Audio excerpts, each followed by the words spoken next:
Oi, gente. Oi, gente, boa noite. Bem-vindos a mais uma palestra do nosso tema de gastroenterologia. Antes de começar, eu vou lembrar vocês de alguns avisos. Agora, no início da palestra, iremos passar um formulário para ser preenchido, caso vocês tenham interesse em participar do nosso sorteio incrível de hoje. No final da palestra, iremos soltar outro formulário, que será para contabilizar a presença de vocês. E ele deve ser preenchido com a palavra que irá passar escrita durante a palestra aqui na tela, então fiquem atentos. Antes de começar, em nome do GEPA, gostaríamos de agradecer muito a nossa orientadora, a professora Daisy, que sem seu suporte e carinho com o grupo nós não seríamos os que somos hoje. Gostaríamos também de agradecer nossos patrocinadores. Antes da palestra começar, eu vou falar um pouco sobre eles. A Rios Pet Nutrition busca o avanço na nutrição de animais de estimação, buscando enriquecer e prolongar o relacionamento especial entre as pessoas e seus animais, sempre prezando pelo bem-estar de seus clientes e na qualidade de seus produtos. A Fórmula Natural é uma empresa que fornece uma alimentação super premium para os animais. Sua receita vem da busca por uma nutrição para prover uma vida mais saudável e melhor bem-estar para seus cães e gatos. Seus produtos têm conceito natural do começo ao fim, usando produtos sem ingredientes transgênicos, antioxidantes naturais e embalagens ecológicas. Então, agora eu vou apresentar a nossa palestrante da noite, a médica veterinária Aline. Ela é médica veterinária pela USP, especializada em medicina felina pela Inclivepa, filiada à American Association of Feline Practitioners, atua na GATS, clínica especializada em medicina felina, presta atendimento especializado em felinos na rede PETS, e ela vai fazer a nossa palestra de hoje. Boa noite, Aline. Boa noite, Amanda. Tudo bem? É uma honra tê-la conosco hoje. Eu admiro muito o seu trabalho e agora eu vou deixar a palavra com você. Boa palestra a todos vocês. Obrigada, Amanda. Obrigada, pessoal do GEPA, né, e todo mundo de pilha pelo convite. Estava conversando com a Laura agora há pouco, a gente estava lembrando que eu palestrei presencialmente, acho que a última vez em 2019, num ciclo de vocês também, acho que sobre colangite e complexo respiratório. Aí veio a pandemia, a gente não conseguiu fazer mais nada presencial, né? Mas que bom que a gente tem possibilidade aí de continuar se encontrando pelo menos online para conversar um pouquinho sobre alguns temas dos gatinhos aí, né? Então, a palestra de hoje, andou aqui sem querer.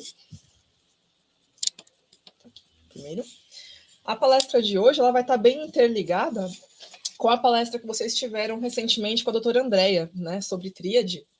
Então, acho que ela falou aí um pouquinho para vocês sobre os quadros inflamatórios de intestino, pâncreas e fígado em conjunto, né? Então, hoje a gente vai focar um pouquinho mais sobre o pâncreas, né, sobre a pancreatite, e conversar sobre algumas particularidades de exames dos felinos, sobre diferenças, né, de pancreatite do cão e do gato, e espero que contribua aí na vivência clínica de vocês no futuro. Então, começando aqui a introduzir o tema, a pancreatite ela é um quadro inflamatório do pâncreas exócrino. A gente não vai entrar muito em fisiologia, mas normalmente quando a gente está falando de quadro inflamatório pancreático, por mais que ele possa evoluir para complicações endócrinas também, a gente está se referindo principalmente a alterações que vêm aí de pâncreas exócrino, então associado ao sistema digestório mesmo. Tá? E antigamente a gente acreditava muito que era uma condição rara, mas hoje a gente já sabe que é muito mais frequente do que a gente pensa, né? Então, eu acho que tanto o conhecimento como também os métodos diagnósticos, né, foram melhorando ao longo do tempo e possibilitando com que a gente compreendesse mais como a pancreatite se desenvolve nos felinos e conseguir identificar mais quando ela acontece e tratar de uma melhor forma também. E ela é muito diferente da pancreatite do cão. Então, para os cães, né, é muito mais comum a pancreatite ser aguda e normalmente relacionada à ingestão de gordura, né? Então é muito comum o cãozinho tá bem, aí de repente tem ali uma festa de família, um churrasco, alguma coisa assim. Aí o pessoal dá ali um pãozinho, uma carninha, uma linguicinha, e aí no dia seguinte o cachorro tá virando do avesso de vomitar, de dor, né, de dor abdominal. E aí normalmente é fácil pensar isso, né, no caso do cão. É fácil o clínico no atendimento pensar nessa possibilidade, né, da pancreatite. Agora no gato já não. Por mais que os quadros agudos também possam acontecer, a gente vai ver que eles normalmente não estão relacionados à alimentação, né? E que o mais comum realmente é que sejam os quadros crônicos, muito mais do que os agudos. e que aí a apresentação acaba sendo muito mais discreta, né? Então, alguns clientes, às vezes, só chegam para a gente com quadros crônicos que já agudizaram, né? Mas não para investigação, enquanto eles ainda estão com sintomas mais brandos, né? E os gatos são seres muito inflamatórios, né? Então é bastante comum a gente ter correlação aí com outras doenças inflamatórias de trato gastrointestinal, como inflamações intestinais e inflamações hepáticas de sistema aí hepatobiliar, né? E por mais que a gente tenha aí um início por pâncreas exócrino, eventualmente, né, a cronicidade dessa inflamação, ela pode realmente levar a complicações endócrinas, então é bastante frequente a gente atender gatinhos que têm pancreatite e com o passar do tempo desenvolvem diabetes, né, que pode ser transitória ou mesmo persistente. Antigamente, a gente tinha uma definição, né, a primeira definição de pancreatite para felinos, ela foi classificada em 3 possibilidades. Então, a gente tinha uma pancreatite aguda necrotizante, a pancreatite aguda supurativa e a crônica não supurativa, né? E a aguda necrotizante seria um quadro inflamatório bem rápido, né, de evolução bastante rápida, que acaba levando à necrose celular. A aguda supurativa normalmente está relacionada à infecção, né, associada, que nesse caso costuma vir aí por ascendência de bactérias a partir do sistema, a partir do intestino, né, a partir do trato gastrointestinal mesmo. E a crônica não supurativa, normalmente os quadros inflamatórios insidiosos, né, que vão tendo uma evolução mais lenta e acabam evoluindo para fibrose, né, para hiperplasia do órgão, né, tendo aí uma evolução um pouquinho mais lenta mesmo. E para gatinhos a gente não tem predisposição nem etária, nem sexual, nem racial. Então, tanto gatinhos jovens como mais idosos podem ter em qualquer fase da vida. E de raça também a gente não se preocupa tanto com isso, né? Tanto os gatinhos sem raça definida como os gatinhos de raça têm na mesma proporção. Diferente dos cães, né, que a gente sabe que é também, por mais que possa acontecer em várias raças, né, várias apresentações, mas é bastante comum no Schnauzer, né? Nos gatinhos a gente não observa tanta correlação racial, não. Então, atualmente, a pancreatite aguda supurativa e necrotizante a gente considera como um mesmo quadro, né? Só vai variar aí em relação à intensidade. Então, vai ter um infiltrado, né, de neutrófilos, normalmente associado aí a quadro infeccioso, inflamatório mesmo, né? E graus variáveis de necrose, tanto do pâncreas como de gordura periférica, né? E na crônica, a gente vai ter um infiltrado que é basicamente linfocítico, né? É um outro tipo de infiltrado celular, tendo mais fibrose, hiperplasia e atrofia de células acinárias. E, na verdade, essa classificação, para bater o martelo, né, se ela é aguda ou crônica, seria só histológica. Mas não necessariamente a gente vai precisar de um exame histológico para poder determinar qual é o quadro do paciente e poder tratar, né? Então, alguns achados aí de exames laboratoriais e de exame físico já conseguem nos ajudar bastante.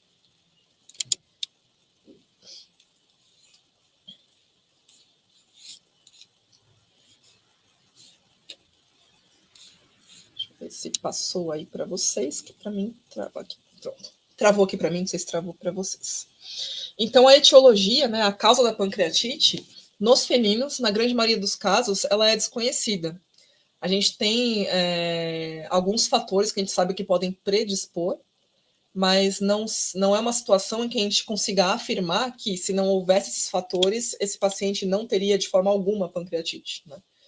Então, a gente sabe, por exemplo, que alguns parasitas, alguns protozoários, por exemplo, como toxoplasma, alguns vermes hepáticos pancreáticos, eles podem predispor, né, por inflamação local mesmo, acabam induzindo uma inflamação exagerada, né?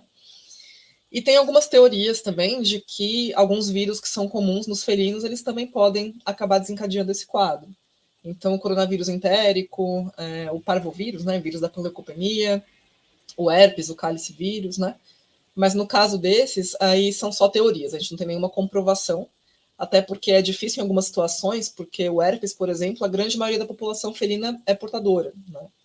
Então, se você tiver um gato com pancreatite, a chance de você testá-lo para herpes, por exemplo, e ser positivo é grande, e não necessariamente o herpes vai estar correlacionado com o quadro da pancreatite. Às vezes são coisas separadas, né? Tumores pancreáticos com certeza influenciam bastante também. Então, se a gente tem alguma massa, né, normalmente para felinos o mais comum seria carcinoma de pâncreas. A massa, dependendo do grau de compressão que faça no órgão, vai gerar alteração vascular, pode fazer obstrução de ducto, né? E liberar uma série de citocinas inflamatórias. Então, toda a alteração anatômica que acaba acontecendo, né, nos quadros neoplásicos, acaba predispondo também a quadros inflamatórios crônicos. E traumas também, que em felinos, infelizmente, é bastante comum, né? Então, atropelamento, queda de altura, maus tratos, né? Qualquer trauma, qualquer contusão abdominal que aconteça, a gente pode ter como um fator que predispõe à ocorrência de inflamação pancreática. E os sinais clínicos da pancreatite, no geral, eles são inespecíficos, né? Então, não tem nenhum sintoma que seja patognomônico da pancreatite. Então, são sintomas que normalmente a gente vai observar em qualquer outra doença gastrointestinal. Então, o importante é que quando um gatinho se apresente para vocês com qualquer uma dessas queixas, que a pancreatite esteja nos diferenciais, né, para excluir, para a gente não deixar passar aí, de repente, alguma coisa importante, né? Então, é muito comum eles terem anorexia, né, falta de apetite, letargia, apatia, vômito, bastante dor abdominal, febre ou hipotermia, diarreia em alguns casos. A desidratação ela vai vir aí por consequência, né, por perda hídrica, né, hidroeletrolítica por conta da diarreia e dos vômitos. Icterícia, quando a gente já tem aí o fígado acometido também. Mucosas pálidas e dispneia, né? A dispneia ela pode ser tanto por dor, por desconforto, mas alguns gatos em quadros inflamatórios mais agudos, eles podem fazer efusão pleural também. Então, já vi alguns pacientes, né, com pancreatite que não fazem efusão peritoneal, por exemplo, mas fazem efusão pleural. Então, é importante avaliar isso também. E um fator que é importante é que no cão é muito comum a gente ter na pancreatite isso que a gente chama de posição de prece, né? Que o cãozinho vem para o atendimento nessa posição, com os membros torácicos mais baixos, né? O tórax mais baixo e o abdômen em pé, no sentido de aliviar a pressão, né? Aliviar o desconforto abdominal.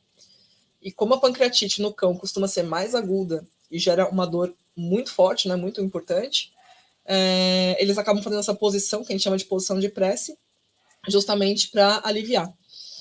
Então, isso na literatura pro cão é praticamente ela é quase característica, né, quase definitiva de pancreatite mesmo. Para o gato isso não acontece. Tá? Então, gato com dor abdominal intensa, ele nunca vai fazer essa posição de prece. Ele vai estar mais apático, mais quietinho, sem apetite. Às vezes, quando o tutor for manipular, tentar pegar no colo, tentar brincar, ele pode reclamar, né? Mas, no geral, o gato com dor tende a se isolar. Ele não vai mostrar nenhum sinal muito clássico, assim, de que tem uma dor mais intensa, a não ser que a gente vá realmente palpar onde dói, né? Então, realmente, não esperem encontrar o gato com dor nessa posição igual ao cão. Então, no caso da pancreatite aguda, o quadro costuma ser bem súbito mesmo, né? É bastante agudo. Então, é aquele gatinho que estava bem num dia, no dia seguinte, começa a vomitar diversos episódios seguidos. Às vezes diarreia aguda também, as fezes num dia tão boas, no dia seguinte estão muito diarreicas, líquidas, né? Dor abdominal aguda, hipotermia ou hipertermia, né? No geral, no início do quadro costuma ter febre, mas se isso evoluir para choque, né? Para quadro inflamatório mais sistêmico, pode ter hipotermia também. E no gato, né, quando acontece de forma aguda, realmente às vezes é tão súbito a ponto de não dar tempo de fazer nada, né? Então, a gente já tem pacientes assim, que às vezes chegam para emergência, a gente identifica a pancreatite e às vezes em menos de 24 horas já perdeu o paciente, né? Então, ainda bem que no gato é mais comum a crônica, né? Porque quando tem a aguda, realmente a evolução é extremamente rápida. Então, a intervenção, a percepção de que algo está errado também, o tempo do tutor perceber os sintomas e levar para a gente no hospital é bastante importante também. E normalmente no quadro agudo, a gente acaba dependendo, né, de um tratamento mais intensivo.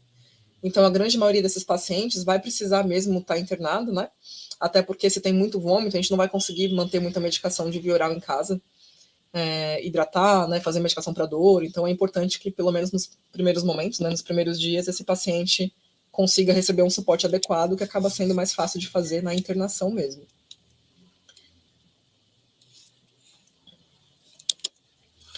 No caso da pancreatite crônica, os sinais eles vão ser bem menos graves e, no geral, mais intermitentes e recidivantes. Então, é comum o gato com pancreatite crônica ter perda de apetite que vai e vem, né? Não é uma perda de apetite persistente. Naquela situação que o tutor fala, hoje ele tá comendo menos, acho que eu vou levar no veterinário, aí ele marca a consulta pro dia seguinte, aí, mas o gato agora já voltou a comer, então nem vou levar mais. Perda de peso progressiva, mesmo com apetite bom, às vezes, né? O vômito crônico, que muitas vezes é difícil também do tutor ter essa percepção, porque a gente tem essa falsa ideia, né? Até divulgada pela mídia de forma errada também, de que é normal o gato vomitar porque ingere pelo. E não é, né? Então, assim, a frequência normal de vômito do gato seria ou nem acontecer, né? Nenhuma frequência, ou assim, um episódio mensal, estourando quinzenal. Mais do que isso, né? Aquele gato que vomita toda semana, mais de uma vez por semana, normalmente já indica que alguma coisa está errada, independente do conteúdo, tá? Então, seja alimento, seja espuminha branca, seja bola de pelo, né? Qualquer vômito conta como vômito. Então, se o gatinho tiver vômito muito frequente, mesmo que não perca apetite, né, mesmo que não fique apático, prostrado nem nada, às vezes já é um primeiro sinal, sim, de que ele tem uma doença inflamatória crônica e pode ser de origem pancreática. De exames complementares, dificilmente a gente vai ter muita alteração que seja específica da pancreatite também, né? Então, no hemograma dos bioquímicos, esses resultados vão ser bastante variáveis. Em alguns quadros inflamatórios mais severos, a gente pode ter anemia, né, por hemólise mesmo, por inflamação sistêmica. Leucocitose ou leucopenia também pelo quadro inflamatório. Aumento das enzimas hepáticas, né, e de bilirrubina, quando a gente já tem alteração hepática concomitante. Hipercolesterolemia é importante. Normalmente, para gato, a gente não costuma pedir muito exame de colesterol, até porque para eles não é tão relevante que nem para a gente e para o cão, né? Mas se houver um gato com queixa de vômito crônico, ictérico, né, é importante a gente olhar também. Alterações de cálcio e de potássio, né? Então, hipocalcemia, hipocalemia, normalmente pelo tempo de decorrência de vômito e diarreia ou pela falta de alimentação também acontece. E a amilase e a lipase, normalmente para gato não tem tanto valor diagnóstico. Então, no cão a gente avalia isso bastante, né? Mas no gato ela vai ter produção não específica do pâncreas, então normalmente vai estar aumentada mesmo e não tem correlação específica com a pancreatite. Então, não é um exame que vale a pena pedir. E aí, alguns exames que são um pouquinho mais recentes são os enzimológicos, né? Então, a gente tem a TLI e a PLI. A TLI, ela vai ser uma enzima que ela vai aumentar principalmente na insuficiência pancreática exócrina. A gente vai ter, assim, variação dela na insuficiência pancreática exócrina, né? Agora, na pancreatite, como marcador inflamatório, ela não é tão útil para a gente. Ela pode aumentar, só que a meia-vida dela é muito curta. Então, a chance de você ter um resultado dela alto, né, que vai te ajudar a fechar esse diagnóstico, é muito pequeno. Então, normalmente, a gente não usa ela pensando em diagnóstico de pancreatite. Agora, a PLI, aí seria a lipase pancreática específica felina, né? Então, diferente da lipase total, ela é um exame que é específico de função pancreática, realmente. Então, o aumento dela, ele acaba ajudando mais, porque ele é mais persistente do que da TLI. Então, a chance de você conseguir um resultado alto num gato que tem pancreatite é maior, né? E, por ser específica, ela não vai se confundir com outras doenças. Porém, ela também tem as limitações dela, né? Então, valores normais dela também não descartam a doença. Tá? Então, se tiver alto, confirma, mas se tiver normal, não descarta. E a gente tem várias formas hoje em dia de usar esse exame, né? Então, a PLI, ela tem dosagem de laboratório, que vai ser quantitativa mesmo, né? Então, normalmente, valores acima de 3,5, né? São suspeitos de pancreatite, acima de 4,5 confirmatórios. E a gente tem o SNAP também, que é bastante semelhante àquele teste de Filifeld, né? Parece uma sorologia mesmo. E aí a interpretação dele, ele vai ter a bolinha da esquerda, que vai ser o controle, né? Então a gente faz pelo soro sanguíneo mesmo. Vai colocar algumas gotinhas aqui nessa bolinha de cima, né, do teste. E aí, o exame estando funcional, essa bolinha da esquerda vai acender primeiro. E aí, normalmente, quando a bolinha da direita, né, vem fraca, ela já indica que tem suspeita, né, ou seja, o valor da SPEC estaria aí pelo menos em 3,5, e quando ela está escura ou até maior do que o controle, significa que ele estaria acima de 4,5. Então, ele também ajuda a gente a fazer uma triagem. E uma coisa que é super importante, não só para pancreatite, né, mas para medicina felina no geral, é o ultrassom de abdômen. Então, eu sempre comento que sem ultrassom e sem corticoide, a gente não cuida de gato nenhum. Então, é super importante a gente ter acesso, né, a um ultrassom abdominal e também a bons profissionais. Porque, infelizmente, a gente pega muito laudo de exame descrito assim, pâncreas não caracterizado. Fala, gente, o gato nasceu sem pâncreas, o pâncreas foi se esconder atrás do rim em algum lugar, né? Então, assim, realmente não faz sentido. A pessoa, se ela procurar direito, ela tem que achar o pâncreas, né?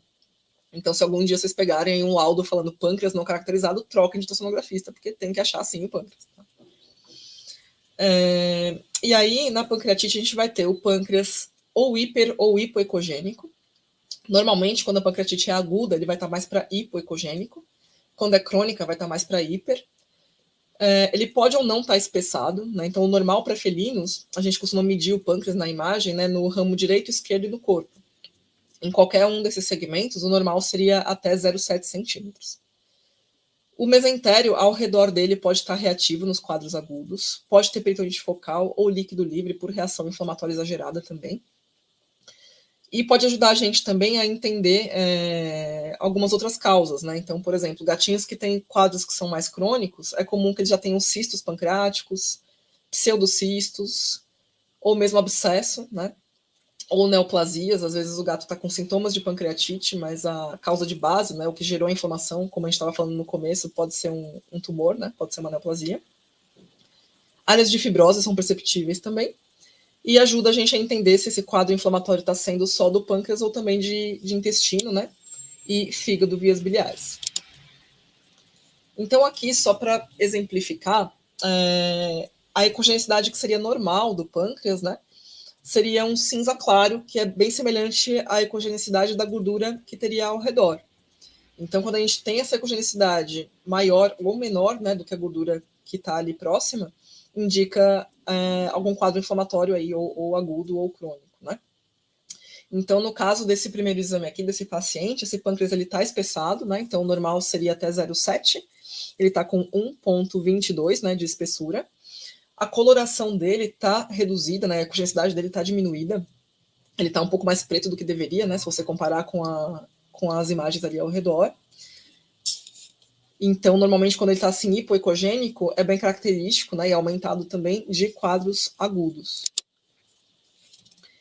Nesse segundo paciente, a gente vê ele com uma característica mais heterogênea, né? A ecogenicidade dele está ao inverso, ela está aumentada, né? Então ele está mais branco do que deveria na imagem. E tem algumas áreas hipoecogênicas, não sei se dá para perceber bem aí na imagem, mas tem umas bolinhas pretas dispersas, né? Tá até medida aqui, tá mensurada aqui no caliper. Isso daqui podem ser áreas de hiperplasia nodular, né? Então, gatinhos que têm pancreatite crônica, com o passar do tempo, pela reatividade crônica do tecido, ele começa a ficar hiperplasiado. E às vezes isso é bastante perceptível na imagem de ultrassom também. Esse outro paciente aqui, ele estava num momento de agudização, né? Então tá hipoecogênico a imagem do pâncreas dele, aumentado, né? Então seria até 0,7, dele tá o dobro, tá 1,4 de espessura do pâncreas, aqui na primeira imagem da esquerda. E esse paciente, ele tinha tríade, então ele vivia fazendo quadros inflamatórios intermitentes, né? De fígado, intestino e pâncreas. E ele tinha um cisto pancreático. Ele tem, aliás, ainda está entre nós. Ele tem um cisto pancreático, que a gente não sabe se está exatamente ali no ducto, né, ou de corpo de pâncreas mesmo, que aqui na imagem da direita é essa bolinha escura que a gente vê. E aí, por conta do quadro inflamatório que ele tem de forma persistente, toda a defesa dessa região fica muito alterada. Então, eventualmente, o que acontece? Esse cisto, ele deixa de ser só um quadro inflamatório, ele acaba contaminando, né, por ascendência bacteriana a partir do intestino. Então, ele já chegou a fazer 2 abscessos pancreáticos. No primeiro episódio, a gente precisou fazer laparotomia, né? Precisou ir para cirurgia realmente para tirar o abscesso, para lavar. Mas como ele tem o cisto e já tinha muita aderência, né? A cirurgia dele foi bem difícil.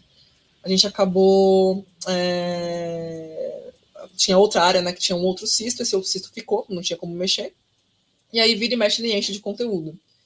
E aí a presença desse cisto ali, ele predispõe com que ele faça quadro infeccioso secundário, né? Então, de vez em quando, ele vem até a gente para drenar, por punção guiada mesmo, o conteúdo desse cisto, para evitar que ele faça novos abscessos. Mas é um dos quadros mais crônicos que a gente atendeu, assim, com evolução mais lenta. Aqui a gente tem esse outro pâncreas, com ecogenicidade reduzida também, né? Então ele está bem mais pretinho, principalmente aqui na imagem da direita, a gente consegue ver melhor, né? Está mais pretinho do que o tecido ao redor. E aqui ele tem essa bolinha, que está bem regular, né? E essa bolinha, ela é hiperecogênica. Então, diferente do outro que a gente estava vendo, que era uma imagem que era mais pretinha, né? Que era de cisto, essa daqui é uma imagem nodular. Então, é tecido maciço mesmo, né? E não era tumoral, é somente hiperplásico, mesmo reativo inflamatório. Aqui a gente tem mais um com textura grosseira, né? Aqui já bem mais hiperecogênico, bem mais branquinho, né? Então muito mais característico de quadro crônico. E aqui um cistinho, que a gente vê bem pequenininho aqui, pretinho, na segunda imagem, aqui no ramo esquerdo do pâncreas. Então, a aula de pancreatite tem muito mais imagem de ultrassom do que de gato. Mas é que é importante mesmo assim, a gente avaliar para começar a acostumar o olho, né, a ver a coloração desse pâncreas. Nesse daqui, por exemplo, né, a gente vê o pâncreas bastante heterogêneo, né, então ele tem uma ecogenicidade meio mista. Algumas áreas são um pouco mais hiperecóicas, mas tem umas áreas hipoecóicas no meio, né? E ele era um quadro crônico também. Aqui, só para ilustrar que o mesentério, às vezes, nos quadros agudos também costuma estar bem reativo, né? Então, nesse paciente, a gente vê o pâncreas bem hipoecogênico, né? Ele está escuro, e o mesentério ao redor hiper, né? Então, toda a gordura ali peripancreática, né? O mesentério em volta, está bastante reativo. Nesse daqui, que é o Félix, a gente tem ele também com aspecto um pouco mais heterogêneo, e algumas nodulações dispersas, né? Então, aqui, onde tem essas mensurações aqui pelo caliper, né? Pela definição aqui das setinhas, a gente tem sem fluxo ao Doppler, né? A gente coloca o Doppler sempre para avaliar. Se tiver fluxo, é mais sugestivo de que seja alguma coisa neoplásica, né? Mas se não tiver, normalmente é mais alteração hiperplásica crônica mesmo. E aqui um quadro agudo bem característico também, é a última imagem de ultrassom. Então, o pâncreas, no limite, né, em dimensão, não estava alterado, então 0,70, mas bem pretinho na imagem, né? Então, essa coloração não é normal, né? O normal seria um tom de cinza um pouquinho mais claro. E o nosso diagnóstico, ele vai depender, então, do histórico do paciente, né? Então, mais uma vez, lembrando que a gente não vai ter nenhum sintoma específico de pancreatite, né? O vômito pode ser agudo, pode ser crônico, pode ter perda de peso, pode ter diarreia, mas é importante a gente lembrar, se tiver qualquer queixa gastrointestinal, que a pancreatite é uma possibilidade.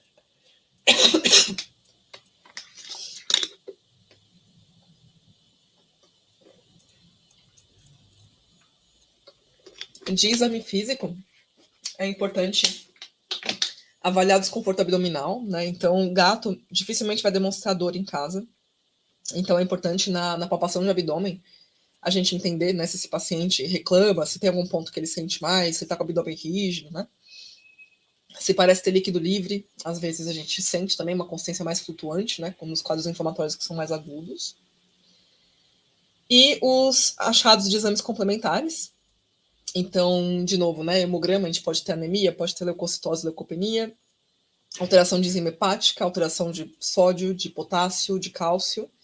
A SPEC pode ajudar a gente e o ultrassom, né? Então, é importante sempre levar tudo isso em conjunto. Por exemplo, se eu tenho uma alteração de imagem ultrassonográfica, que está muito importante, né? Um pâncreas super aumentado, hipoecogênico, mas a SPEC está normal, ainda assim é pancreatite, né?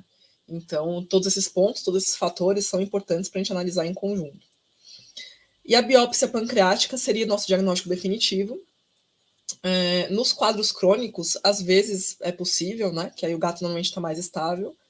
Nos quadros agudos, normalmente o paciente não está numa condição clínica legal para ser biopsiado, né? E antigamente a gente acreditava muito que fazer biópsia do pâncreas, né, que manipular cirurgicamente, poderia piorar o quadro, no sentido de que liberaria mais citocina inflamatória e que poderia, às vezes, depois, num pós-operatório próximo, né, acabar levando o gatinho a óbito. Hoje em dia, nos trabalhos mais recentes, a gente já sabe que não é bem assim, que a gente não precisa mais ter tanto medo de manipular o pâncreas. Mas a nossa ressalva nos quadros agudos é mais pela condição geral que o paciente chega mesmo, né? Então, se o paciente já chega chocado, para a gente não é hora de pensar em cirurgia. Agora, nos quadros crônicos, às vezes é importante sim. E o tratamento, né? Ele acaba sendo principalmente sintomático. E a gente tem também o uso de corticoide para desinflamar, embora ele seja controverso, né? Por quê? Alguns autores, eles afirmam que o corticoide ele pode predispor à pancreatite. Então, teoricamente, você ficaria entre a cruz e a espada, porque se o pâncreas está inflamado e o remédio que eu preciso para desinflamar vai causar mais inflamação, usar ou não, né? Na prática, o que eu vejo é, principalmente nos quadros agudos, né? Se não utilizar, não melhora. Então, por mais que a gente faça tratamento sintomático para controle de náusea, para controle de dor e tudo, se a gente não usa o corticoide, esse animal ele tende a não evoluir bem. Tá? Então, a gente usa assim. Para gato, né, a eleição seria prednisolona mesmo, em dose de 1 a 2 miligramas quilo por dia. Podendo, né, se tiver internado, de repente usar alguma outra medicação injetável, né, uma dexametasona, algum outro fármaco. E em paralelo a isso, né, enquanto esse pâncreas vai desinflamar, que vai levar alguns dias, a gente já faz tratamento para controle de sintomas. Então, a analgesia para esses pacientes é super importante. Tramal, né, é uma boa opção. Lembrando que para gato a gente não passa de 1 miligrama quilo BID, tá? Então não existe tramal cada 8 horas para gato, não existe dose de 2, de 3 de tramal para gato, tá? Senão eles vão para Nárnia, eles chapam loucamente. Então, só 1 miligrama quilo BID mesmo. A metadona também, em uso hospitalar, é bacana, né? Dose de 0,2 miligramas quilo, aí pode ser BID, ATID. Gabapentina para casa é super legal também. A gente acaba usando dose, né, de 5 mg quilo BID a princípio, podendo aumentar até 10 mg quilo, mas dose inicial sempre começando por 5, também para eles não ficarem muito prostrados. Para enjoo, para controle de náusea, a gente tem como opção a ondansetrona e o Cerenia, né? Então, normalmente nos quadros agudos, né, que tem muito vômito sequencial, às vezes o gatinho não está se alimentando, né, não está nem permitindo medicar por via oral. Eu gosto de usar os dois associados. E antibiótico só vai entrar principalmente nos quadros agudos mesmo. Tá? Então, no quadro agudo, né, se tiver febre, se o hemograma mostrar que tem sinal de infecção sistêmica, né, tem leucocitose, tem desvio, aí vai ser importante sim a gente associar um antibiótico, senão esse gato ele pode evoluir para choque séptico. Tá?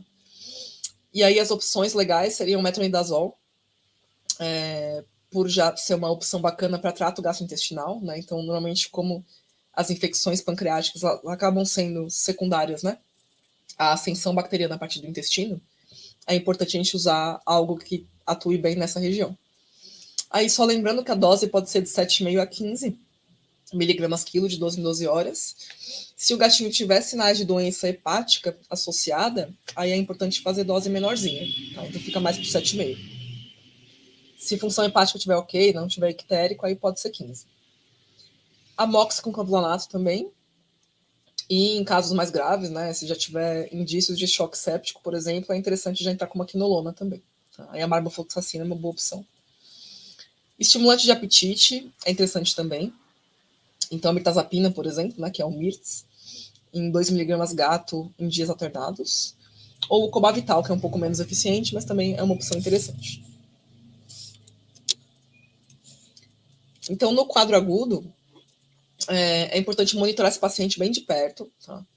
Então, se de estado geral ele estiver bem e por acaso for para casa, né, não for internar, acompanhar bem de perto a evolução, pedir retornos próximos, né, para avaliar evolução de exame, avaliador, avaliar a temperatura, né? E se tiver qualquer piora ou se com o manejo mais conservativo não estiver respondendo, é importante sim encaminhar para internação. É importante hidratar. Suplementar potássio também é bacana, né? Normalmente a gente faz de forma empírica na fluido mesmo. E garantir alimentação, né? Então, se o paciente tiver uma condição que não permite uma passagem de sonda esofágica, por exemplo, para alimentar, a gente pode pensar na sonda naso, né? Num primeiro momento, para ajudar. E depois para liberar para casa, se ele tiver condição de passar uma esofágica, também é interessante, né? Vai facilitar bastante para usar as medicações de via oral. E para alimentar também, se por acaso não estiver respondendo, mesmo com estimulante de apetite. E ficar atento com qualquer mudança de quadro, qualquer mudança de parâmetro, porque nos quadros agudos realmente tem risco de evolução rápida para quadro mais grave, né? Para choque, para CID, né? Para CIRS. E tem gatinhos que vão a óbito muito rápido mesmo. Nos quadros crônicos, a gente acaba usando também corticoide, né? A prednisolona. Só que aí a gente vai pensar muito mais assim em tratar esse paciente pensando em longo prazo. Então, normalmente, se a gente pega, por exemplo, um paciente que tinha vômito crônico, aí você fez um exame de ultrassom, descobriu que tem uma pancreatite crônica, você pode iniciar com uma dose cheia de corticoide, né, que seria de 1 a 2 miligramas quilo por dia. E aí, esse paciente tendo melhora clínica e ultrassonográfica, a gente começa a desmamar devagarzinho. E aí, assim, desmame seria redução de dose a cada semana, a cada 2 semanas e reavaliando, né? E alguns pacientes, eles podem ter quadros crônicos que agudizam de vez em quando, e aí eles vão usar o corticoide nesses momentos em que agudizam, mas também tem pacientes que nunca conseguem desmamar totalmente o corticoide. Então tem aqueles pacientes que quando começa a chegar em dose mais baixa, né, às vezes a gente começa a fazer dose de 0,5 miligrama quilo, ou começa a fazer dia sim, dia sim, 2 não, para tirar. Às vezes, quando já chega nessas doses menores, tem paciente que já volta a ter sintoma. Começa a vomitar com frequência de novo, começa a ter diarreia de novo, né? Então, nesses pacientes, é interessante a gente achar a menor dose efetiva que ele consiga manter de longo prazo. E alguns realmente precisam usar a vida inteira, mas eles não conseguem tirar totalmente. E aí, pensando em efeito colateral, como a gente usa o corticoide com o intuito de imunossuprimir, né, porque é um quadro que é inflamatório exagerado, então o tratamento seria imunossuprimir, a opção que a gente teria seria trocar o corticoide pelo clorambucil, que é o Leukeran, que seria um quimioterápico, na verdade, né? Então, não pensando em câncer, né, não pensando em quimioterápico por tumor, mas só pelo efeito imunossupressor dele. E aí o clorambucil, que é o Leukeran, ele vai super bem para gato, tem poucos efeitos colaterais, né? E a vantagem é de ser de via oral. Então, é o comprimidinho do Leukeran de 2 miligramas, né, por gato. A gente costuma fazer 3 vezes por semana. Então, nesses quadros que são mais crônicos, que não toleram retirada total do corticoide, eu gosto de associar, porque aí permite também que a gente use doses menores do corticoide ou mesmo consiga retirar. Alguns animaizinhos conseguem ficar estáveis em uso do clorambucil de longo prazo, que vai acabar sendo mais interessante do que com o corticoide. O uso de antieméticos, né, então, de novo, Vonal, Serenia, em situações em que houver agudização, né? Analgesia, alguns precisam também, né? Então, já tem alguns pacientes com pancreatite crônica que você usa o anti-inflamatório, mas ele está sempre meio desconfortável em exame, às vezes você vai fazer o ultrassom, percebe que em região de pâncreas ele reclama, né? Então, nesses quadros que são mais crônicos, às vezes vale a pena usar a gabapentina de uso contínuo também, e não teria nenhuma contraindicação. E a reposição de cobalamina é super importante também nesses quadros crônicos. Então, se tem alteração inflamatória, seja de pâncreas, seja de intestino, gastrointestinal no geral, né? Crônica, a gente sabe que nesses casos tem alteração tanto na produção da cobalamina, que é a vitamina B12, como na absorção. E a cobalamina, ela está envolvida diretamente com a absorção de outros nutrientes que são importantes para o organismo. E, normalmente, né, se o gatinho tem doença pancreática crônica, ele não vai ter uma produção adequada da cobalamina. E se ele tiver doença intestinal crônica, ele não vai ter absorção adequada da cobalamina. Então, por isso que é importante a gente fazer por via injetável. Tá? Então, cobalamina, quando precisar repor, sempre injetável, né? Por via oral não vai ter tanto efeito, justamente porque o intestino talvez não esteja absorvendo tão bem. E aí a dose seria de 250 microgramas gato por via subcutânea. Dá para fazer na clínica ou dá para ensinar o tutor a aplicar em casa também. A gente costuma fazer uma vez por semana, nas primeiras 4 semanas, e depois mantém mensal, né? E se o gato estiver controladinho, dá para ir passando. De repente começar a fazer uma vez a cada 2 meses, né? A gente costuma ir passando mais, ou mesmo parar depois de um tempo, né? Mas pelo menos essas 4 semanas iniciais é interessante fazer assim. E uma ocorrência que é bastante frequente, né, é justamente a associação da pancreatite com a diabetes. E aí é que a gente fica com um grande pepino na mão, né? Por quê? A gente estava falando, né, que o pâncreas é inflamado, se a gente não entra com o corticoide, dificilmente ele vai desinflamar sozinho. Só que o corticoide por si só, ele gera resistência insulínica. Então, se o gatinho tem diabetes, ele não tem indicação de usar corticoide. Então, se eu tenho uma doença que precisa do corticoide, tem uma doença que o corticoide vai atrapalhar, a gente fica realmente, às vezes, um pouco sem saída, né? A diabetes nesses pacientes, ela pode ser transitória. Então, alguns têm, por exemplo, um quadro que é crônico, e aí, eventualmente, quando agudiza, eles fazem diabetes transitória. E aí, conforme você controla a agudização, eles podem até reverter.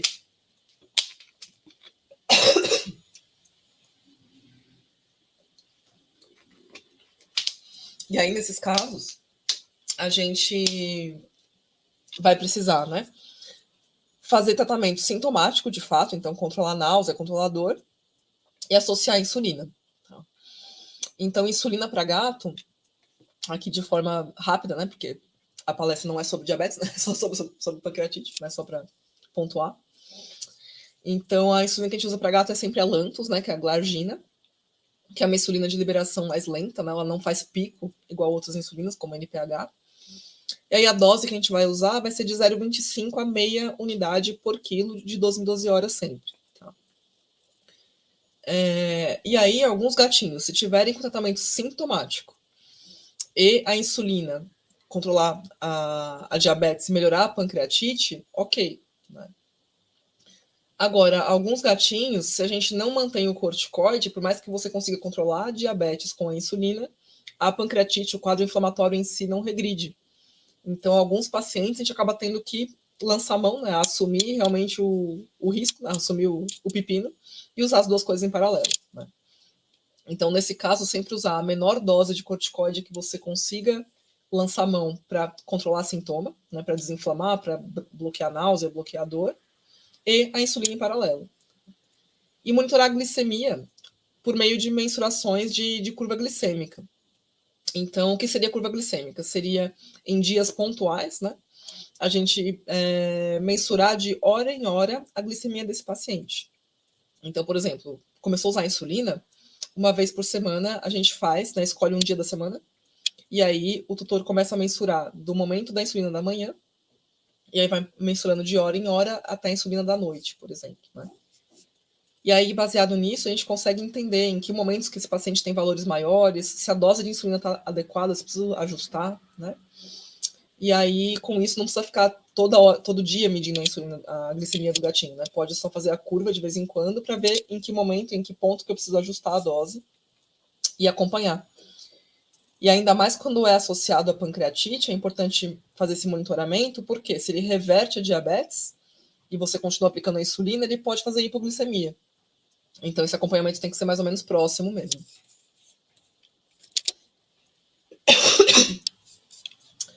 O prognóstico da pancreatite aguda, ele é bastante reservado, né? Então, a gente realmente tem gatinhos que vão demorar, né? Vão ter uma prestação um pouquinho mais lenta. E aí, com isso, a gente tem tempo de tratar, tem tempo de desinflamar, de tratar dor, né? De tratar a náusea. E aí vai evoluir bem, né? Tendo todos os cuidados necessários. Agora, tem quadros que são tão agudos que às vezes tem paciente que em menos de 24 horas realmente vai a óbito, mesmo com todos os esforços. Né? Então, é sempre interessante quando o tutor chegar para a gente, né, com um quadro agudo de pancreatite, a partir do momento que conseguiu dar o diagnóstico, já salientar disso, né? Porque às vezes o tutor não compreende, né? Assim, fala, nossa, mas até ontem ele estava bem, como é que hoje ele está com um quadro inflamatório e morreu, né?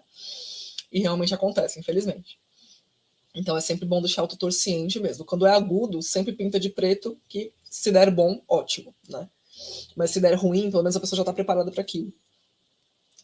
Agora, no quadro crônico, aí o prognóstico é melhor, né? Então, por mais que o gatinho vá precisar de um acompanhamento de tempos em tempos, né? Fazer revisões de ultrassom, monitorar peso, tudo isso, no geral eles convivem bem com ela desde que monitorado.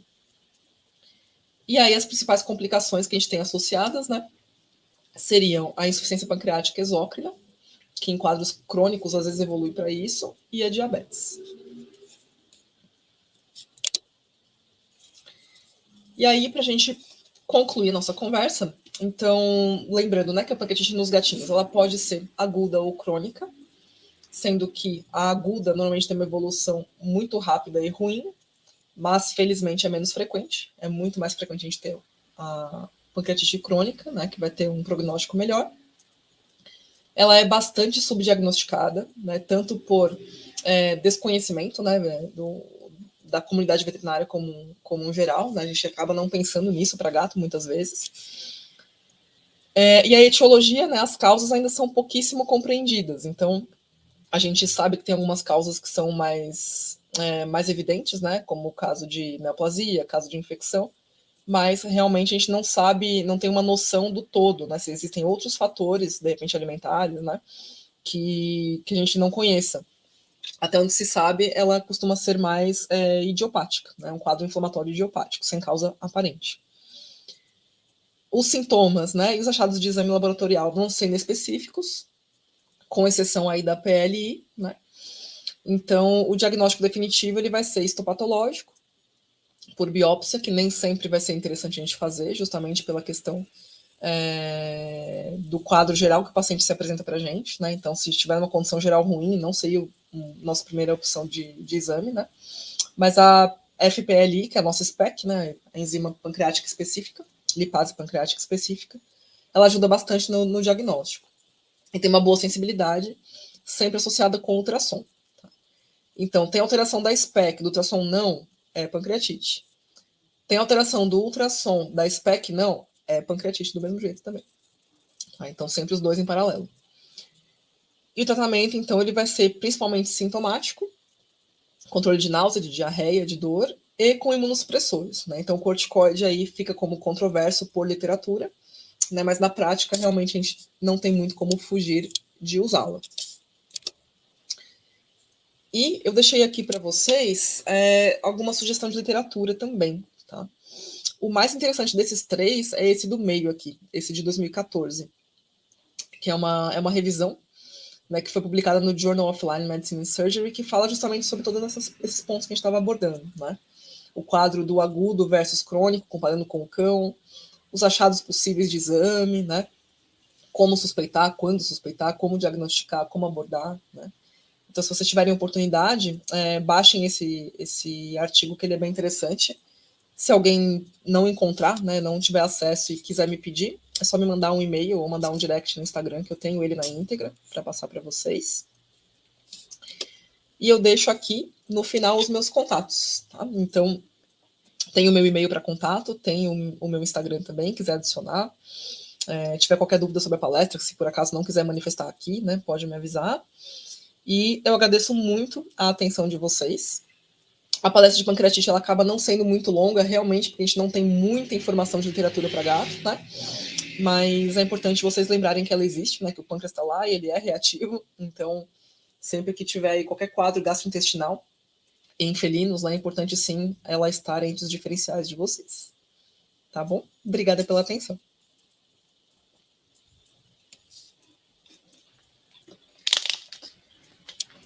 Olá, Aline, tudo bem? Tudo, e você? Queria agradecer muito pela palestra, foi muito boa, foi muito didática, foi um tema muito bom.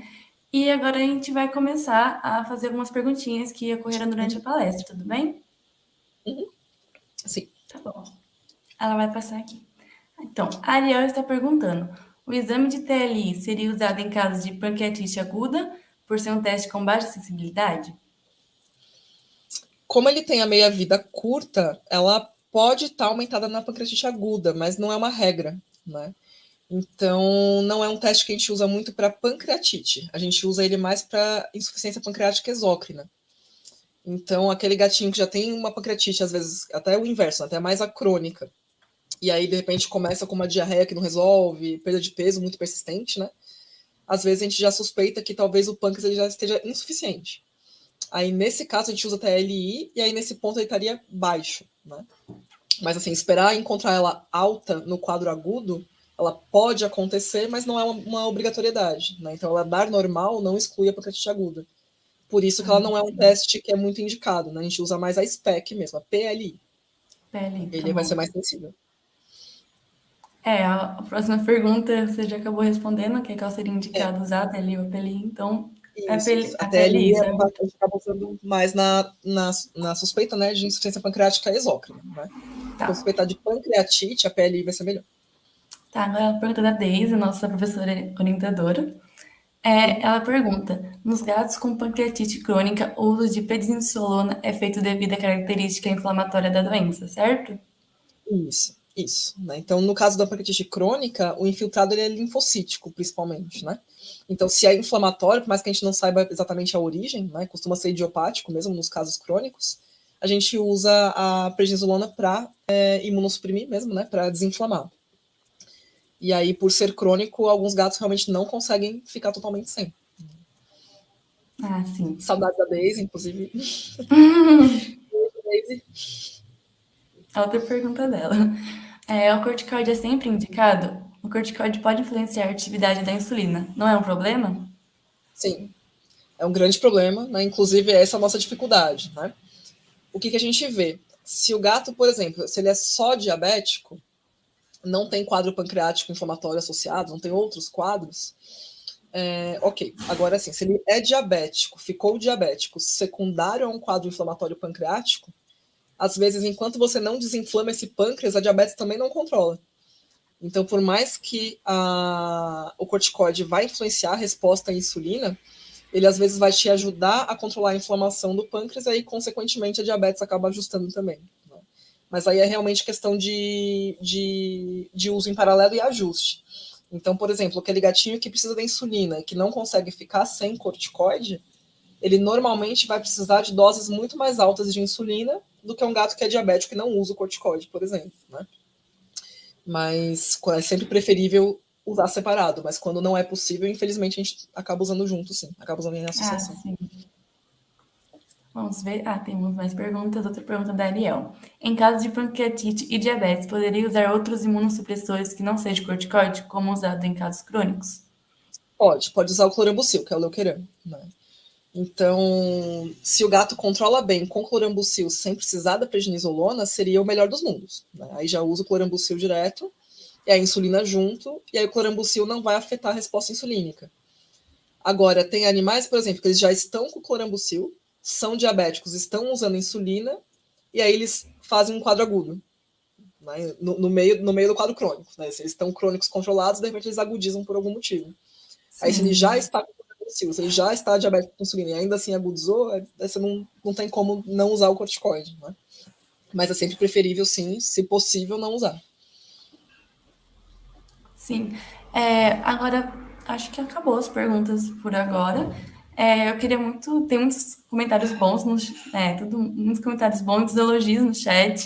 Foi muito bom, foi muito didática, tá, Aline? A gente agradece muito, em nome do GEIPA, em nome da nossa professora orientadora, a gente agradece demais a sua participação. Foi muito bom, muito obrigada.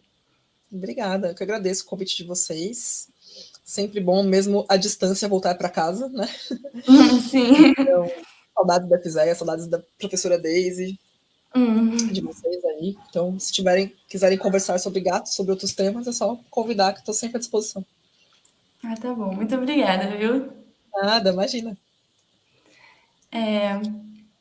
Agora, pessoal, eu vou falar da lista de presença, então ela vai ser disponibilizada no chat, e é importante quando vocês forem assinar a lista de presença, é importante colocar a palavra-chave que foi passada durante a palestra. E agora eu vou falar um pouquinho dos nossos patrocinadores, que é a Fórmula Natural e a Rios. A gente vai passar uns vídeos sobre eles. A Fórmula Natural e a Rios. Quem poderia saber que eles roubariam seu coração tão rapidamente? Ou que as menores mudanças podem causar os maiores impactos?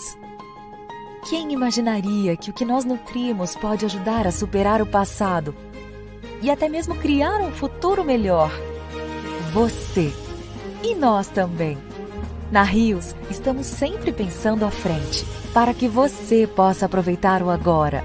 Tudo começou quando um veterinário mudou a maneira de pensarmos a nutrição, dando a um homem cego e seu cão-guia mais tempo juntos.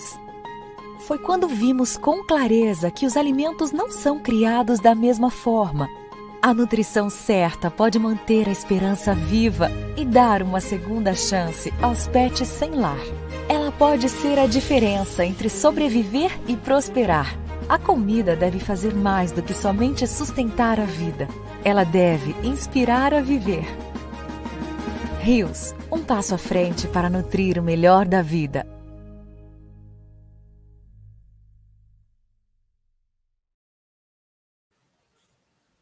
A fórmula natural Fresh Meat foi desenvolvida por médicos veterinários a partir dos mais avançados conceitos da nutrição de cães e gatos, inovando da embalagem,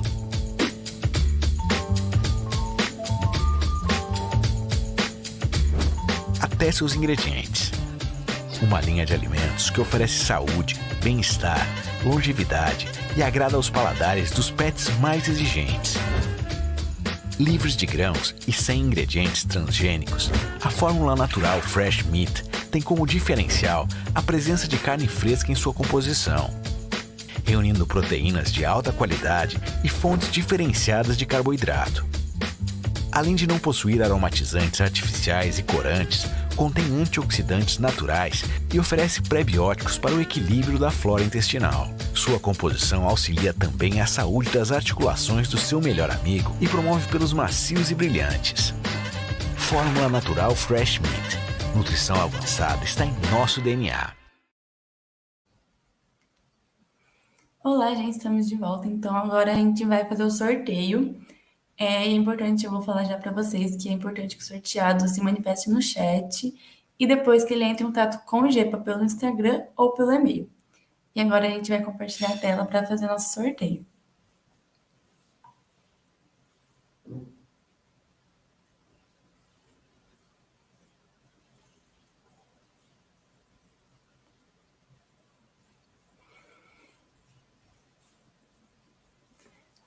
Então, quem foi sorteada foi a Nicole de Paula Neves Gonçalves. Muito parabéns, Nicole.